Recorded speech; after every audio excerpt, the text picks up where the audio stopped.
¿Qué es lo que domina su vida? ¿Qué es lo que determina lo que usted hace? ¿Qué determina su comportamiento? Pablo tenía esa preocupación para los colosenses y por ende para nosotros mismos. ¿Qué debe ser lo que domina? Viene con nosotros a estudiar Colosenses 1, de 9 al 11. En breve empezaremos.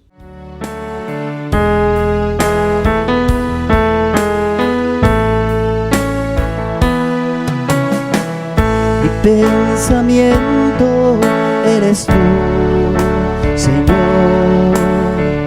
Mi pensamiento eres tú, Señor.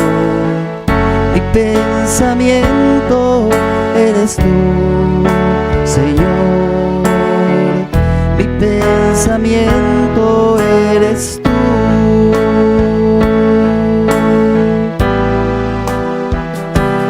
Porque tú me has dado la vida. Porque tú me has dado existir. Porque tú me has dado cariño, me has dado amor.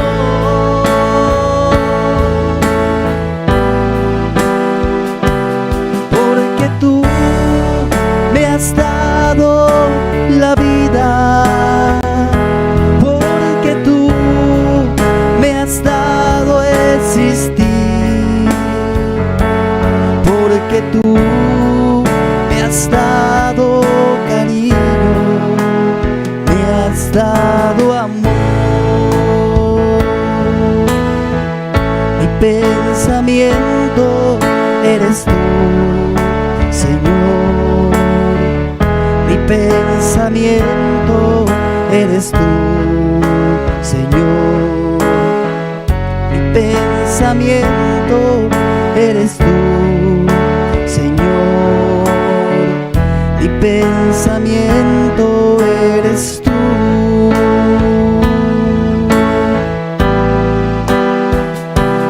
Porque tú me has dado la vida.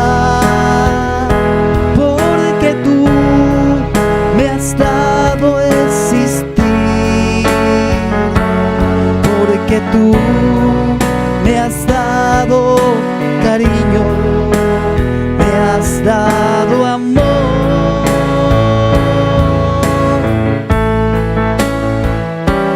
Porque tú me has dado la vida. Porque tú me has dado existir. Porque tú me has dado cariño, me has dado amor.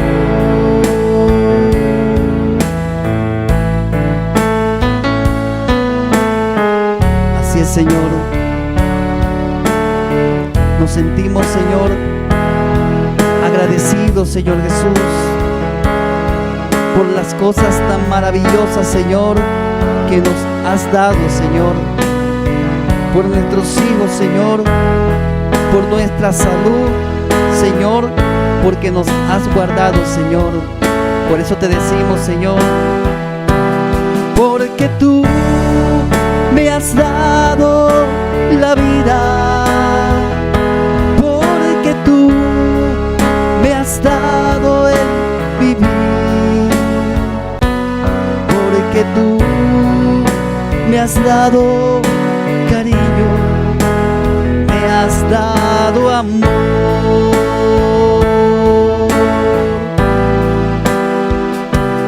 Porque tú me has dado la vida. Porque tú me has dado existir.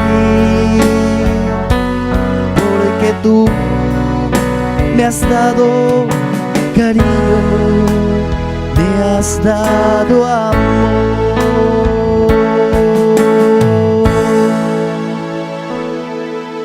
Gracias, Señor. Absolutamente todo, sin excepción, en el comportamiento del cristiano debe relacionarse a la verdad revelada. Si lo exhorta, si le pide algo, si le exige cierto tipo de comportamiento, si le reprende por algo, todo debe basarse en la verdad revelada, o no existiría la autoridad. No existiría la autoridad detrás de la exigencia. La verdad es la base de toda acción correcta. De la perspectiva cristiana, todo comportamiento se basa en la verdad revelada.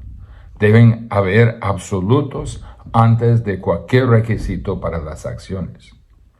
Por ejemplo, si usted manejara a 130 kilómetros por hora y es detenido por un policía, se le aplica una multa por comportamiento inaceptable.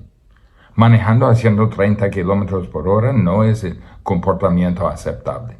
No es aceptable porque existe un absoluto.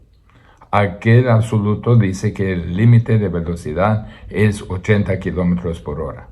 Esto es un absoluto. Y su violación de aquel absoluto le trae una condenación. Absolutos son la base para determinar la calidad moral de cualquier acción. Todo comportamiento aceptable se basa en absolutos, o en otras palabras, leyes.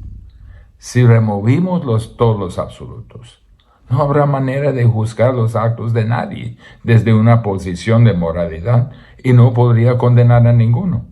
No se podría ni definir el buen comportamiento porque no habría normas ni leyes.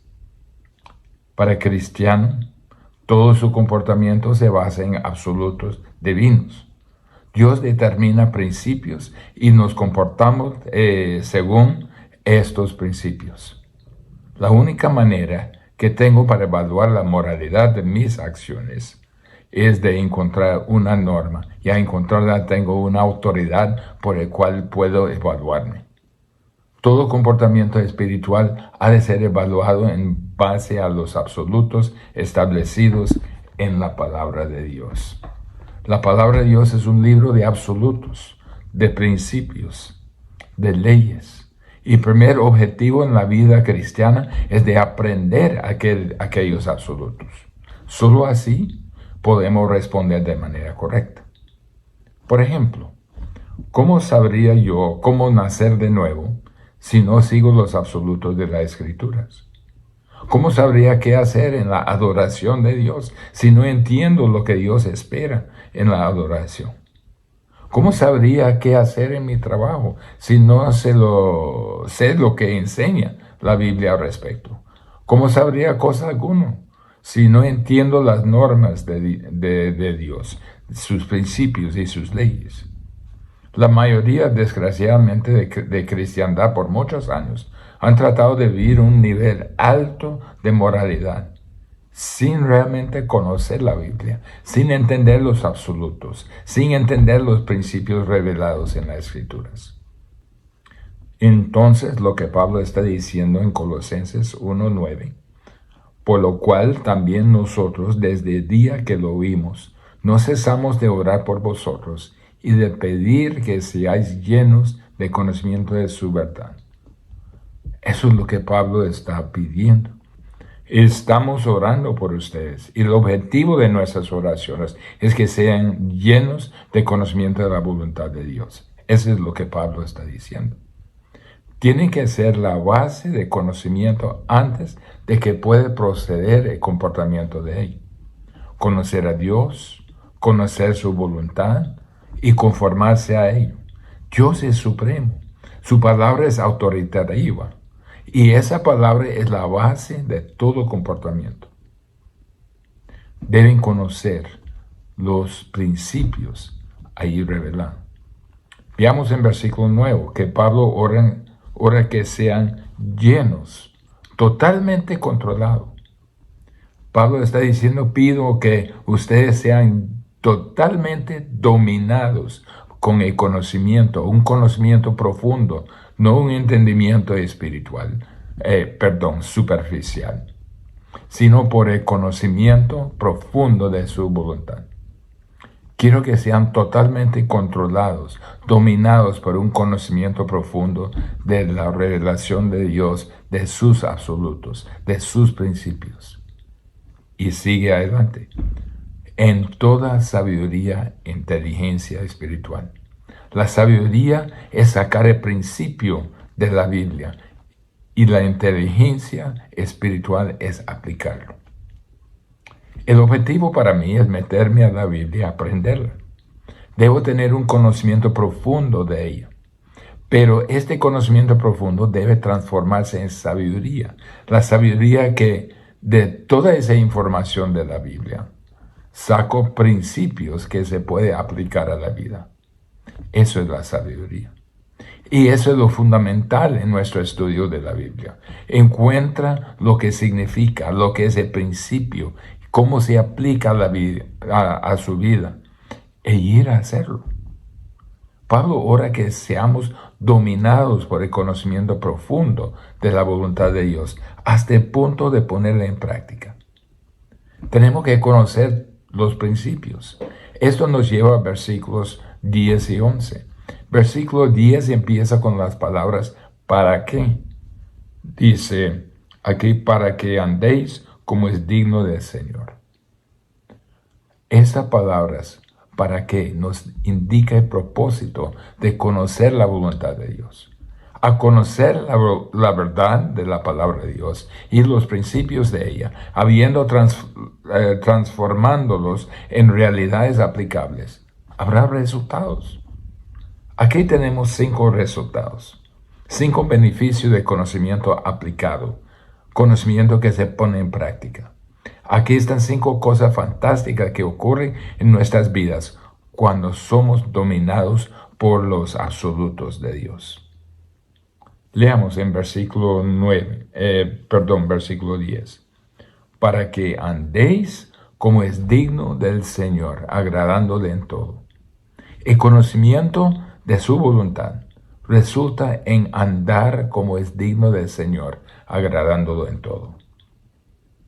Andar como es digno del Señor. ¿Qué significa andar? ¿Qué significa andar en la Biblia? Significa su conducta diaria. Es un cuadro de cómo vivimos nuestra vida de día a día. Cuando estamos dominados por el conocimiento, por los principios y por las aplicaciones a la vida, andaremos como es digno del Señor. Pero a pensar en la grandeza del Señor y su gracia, la maravilla de su carácter y que la Biblia me dice que podría ser digno de Él, suena imposible. ¿Cómo podría yo jamás andar digno del Señor? Pero la Biblia dice que puede. 1 Tesalonicenses 2:12. Y os encargábamos que anduvieses como es digno del Señor, que os llamó a su reino y gloria. Se declara que esto es un mandato.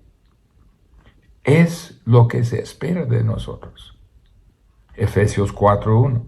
Yo pues preso en el Señor, dice Pablo, os ruego que andéis como es digno de la vocación con que fuisteis llamados. Para hacer una ilustración debemos vivir conforme a la camisa que llevamos. Debemos andar como es digno. Había un deportista que firmó con el equipo de sus sueños. Siempre había soñado de jugar por el equipo. Después estaba conversando y comentó, ¿sabe? Cuando uno pone esa camisa, probablemente uno juega 20% mejor que normal porque tiene que vivir de acuerdo a la camisa, tiene que sudar la camisa. Como cristiano, somos revestidos con Jesucristo. Estamos unidos con Él, identificados con Él. Debemos entonces vivir como es digno de ese llamado. Debe practicar en su vida su posición en Cristo. Debemos también jugar nuestra posición. Eso es andar como es digno. Había un futbolista muy atlético. Tenía mucha habilidad, pero tenía un problema. No jugaba su posición. Trataba de jugar toda la cancha, para arriba, para abajo. Siempre se encontraba fuera de su lugar. No podía contar con él porque nunca sabía dónde iba a estar. Su equipo sufrió por su falta de disciplina. Un día, después de tratarlo varias veces, el entrenador fue a este hombre tan atlético, tan habilidoso y le dijo: ya basta, vaya a la banca, no lo puedo usar. ¿Por qué?, le preguntó. Es que usted no juega su posición. Entonces el futbolista pasó el resto de la temporada en la banca. Dios nos ha exaltado a los lugares celestes en Cristo Jesús y nos dicen: esto es quien eres y espero que actúe conforme. Y puede hacerlo si tiene conocimiento correcto de los absolutos de Dios. Cristo es nuestro modelo. En 1 Juan 2:6, el que dice que permanece en Él debe andar como Él anduvo. Necesitamos un modelo. Juan dice que Cristo es nuestro modelo. Debemos andar como Él anduvo. Tenemos ejemplo en Jesucristo. La Biblia dice que anda como es digno. Necesito un modelo. Mire a Jesús, ande como Él. Y aunque por sí mismo no puede hacerlo, Dios dice: viviré en ustedes y andaré en ustedes. Puedo conformarme por su poder a la imagen de Cristo. Pero no solo andar como es digno, pero agradándolo en todo. Sencillamente significa agradar a Dios en todo.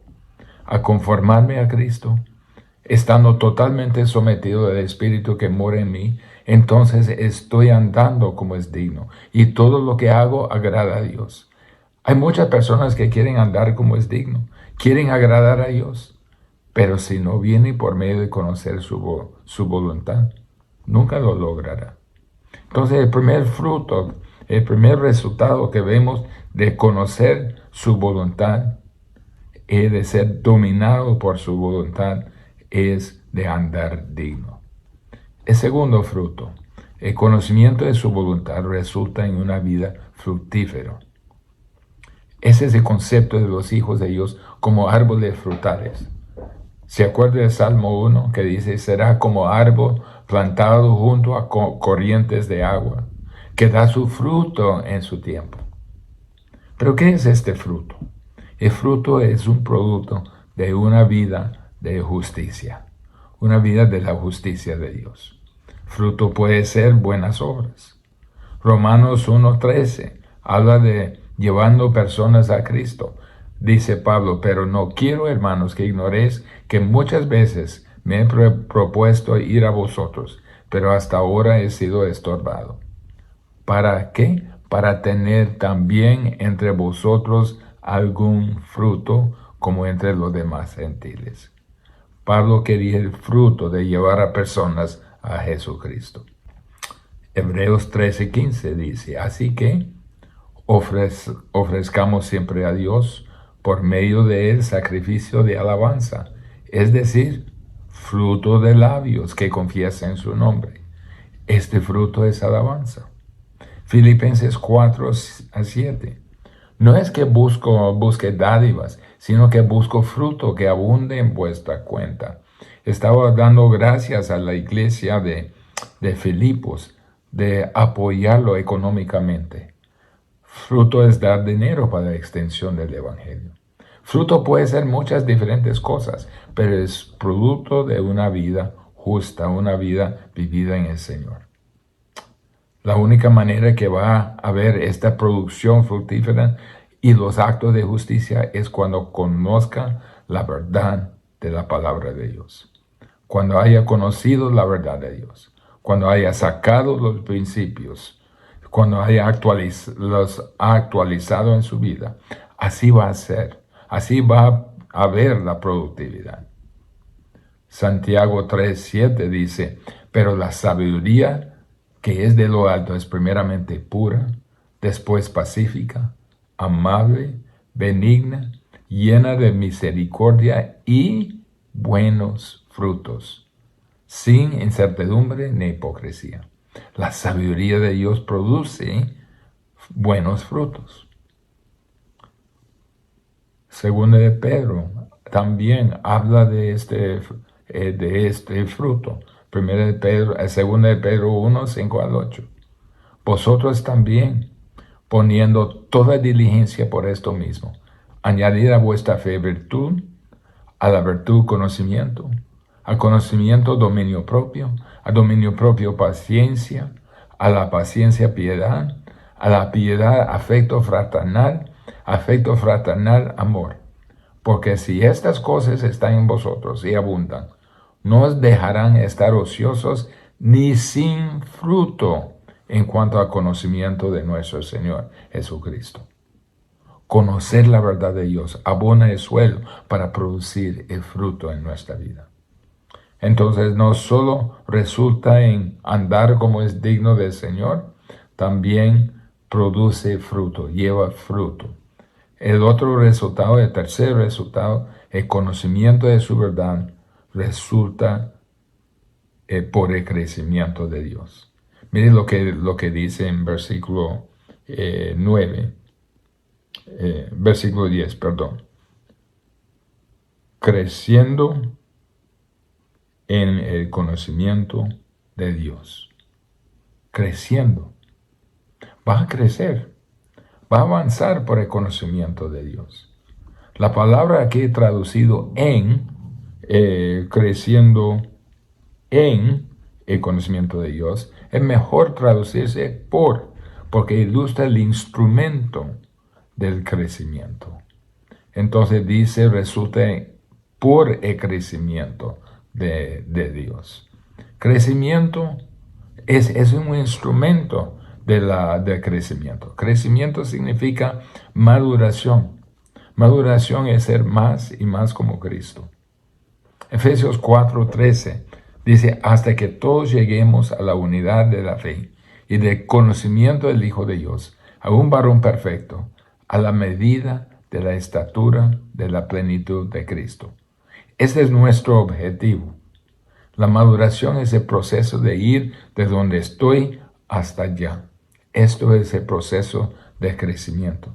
El crecimiento ocurre por el conocimiento de Dios, de su verdad y de sus principios. Entonces, ¿qué debemos hacer? 1 de Pedro 2:2.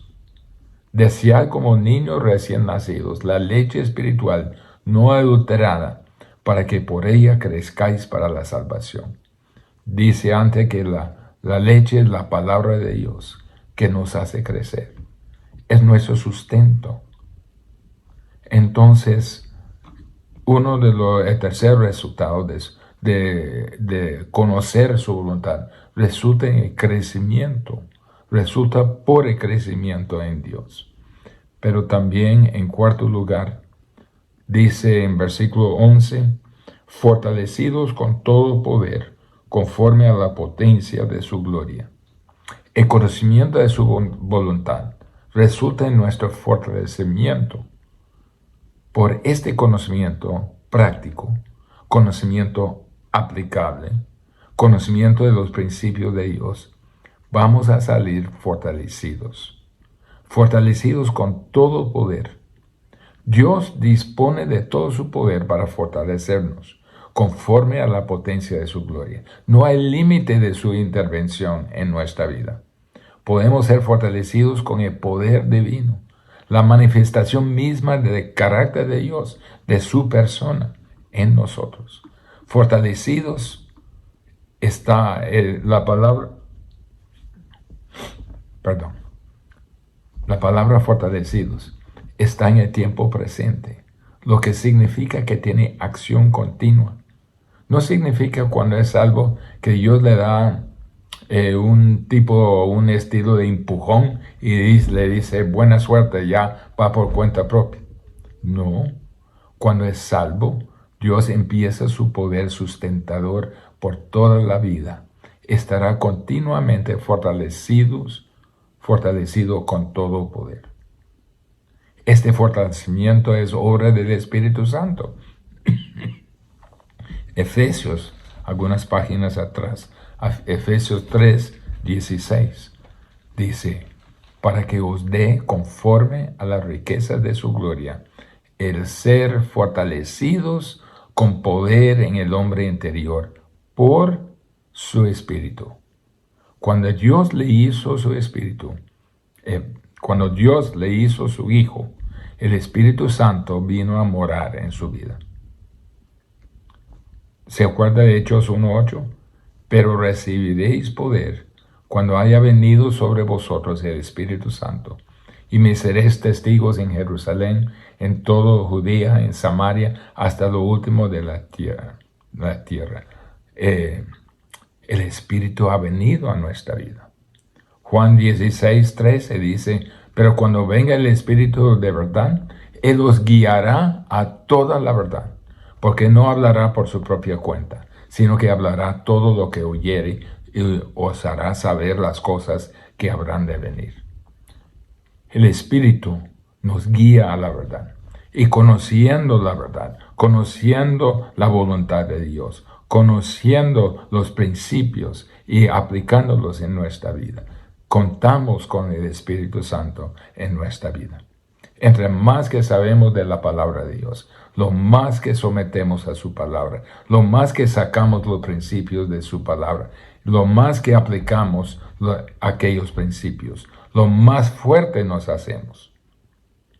Al estudiar la palabra, estamos alimentándonos en la palabra. En Dios nos va a infusionar fuerza, poder y energía en nuestra vida. Esta es su promesa. El cuarto resultado en nuestra vida es nuestro fortalecimiento.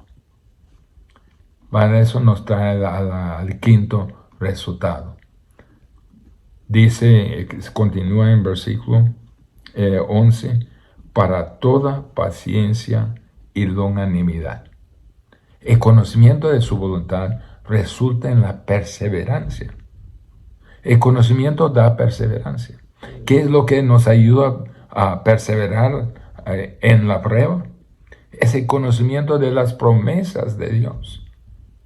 Lo que me ayuda a perseverar es el conocimiento de la Biblia, de la palabra de Dios.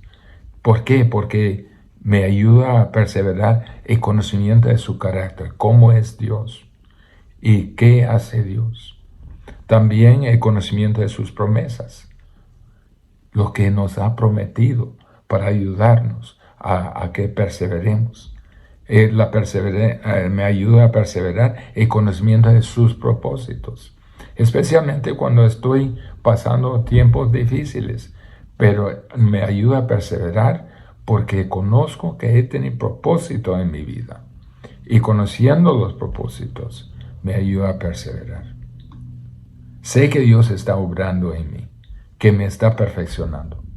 Pablo pudo decirlo en Filipenses 4, del 11 a 12. No lo digo porque tenga escasez, dice, pues he aprendido a contentarme, cualquiera que sea mi situación. Sé vivir humildemente, sé tener abundancia. En todo y por todo estoy enseñado, así para estar saciado como para tener hambre, así para tener abundancia como para padecer necesidad. No me afano por ellos. Dios está obrando en mí. Cualquier cosa que me pasa, tengo lo que dice en Filipenses 1:6, el mismo libro. Dice, estando persuadido de esto, que el que comenzó en vosotros la buena obra, la perfeccionará hasta el día de Jesucristo. Dios está obrando en mi vida. Al encontrarme, conozco a Dios, conozco sus promesas, conozco sus propósitos. Al encontrarme en una prueba, puedo decir, sé lo que está haciendo Dios, porque conozco su palabra lo suficiente. Me dijo que esto vendría y está tratando de hacer una obra perfecta en mí. Conozco su promesa, que Él es fiel, que no me dejará ser tentado más de lo que puedo resistir, sino siempre me da una salida. Gracias, Dios. Mire el ejemplo de Sadrach, Mesach, Abednego en la entrada del horno. El rey decía, van adentro, no hay salida, son hombres muertos. Ellos dijeron, nuestro Dios nos librará. Y eso para nosotros es perfecto. Y si no nos libera, eso también es perfecto. La razón que pudieron decirlo es porque conocieron a Dios, conocieron a sus promesas. Eso es lo que se requiere. Eso da perseverancia. Y el resultado va a tener paciencia. Y paciencia dice en Colosenses 1:11, para toda paciencia. Y la paciencia significa perseverancia intencional. Y tendrás longanimidad, una actitud de aceptación, pero más que todo con gozo. Esa es la clave de todo aquí. Con gozo en versículo 12 realmente debe ir con versículo 11. Con toda paciencia y longanimidad, con gozo. Sin gozo, la perseverancia sería muy frío, solo aguantando. Es como decir, Dios me está probando, me lo voy a aguantar. Pero con gozo es como decir, ¿no es maravilloso lo que Dios está haciendo? Mire a Pablo y Silas en la cárcel de Filipos y cantando. No estaba cantando, ¡ay, Señor, pronto nuestros problemas se terminarán! Más bien estaba alabando, disfrutando de sus alabanzas al Señor. Porque tiene un Dios todopoderoso. Tiene un Dios que los cuidaba. Tiene un Dios que está obrando en su vida. De otra forma, el carcelero no hubiera entrado preguntando qué debería hacer para ser salvo. Era extraordinario. Nunca lo había visto. Poder cantar con gozo en medio del sufrimiento. Ellos tienen algo que yo quiero. Perseverando con gozo. ¿Sabe cómo puede? Si conoce a Dios. Si conoce y sabe cuáles son sus propósitos y sus promesas. Puede regocijar. Porque sabe lo que hace Dios. Tal como Pablo oraba por los colosenses, oramos por ustedes. Solo queremos que conozcan la verdad de Dios, que conozcan ahí las absolutas normas divinas para su vida y que las aplican. Eso es andar como es digno, agradando a Dios en todo. Ese es el resultado. Y eso resultará en ser fructífero en toda buena obra, en un crecimiento en su vida, en el fortalecimiento de su vida, en la perseverancia con gozo, una vida llena. ¿Cómo lo logramos?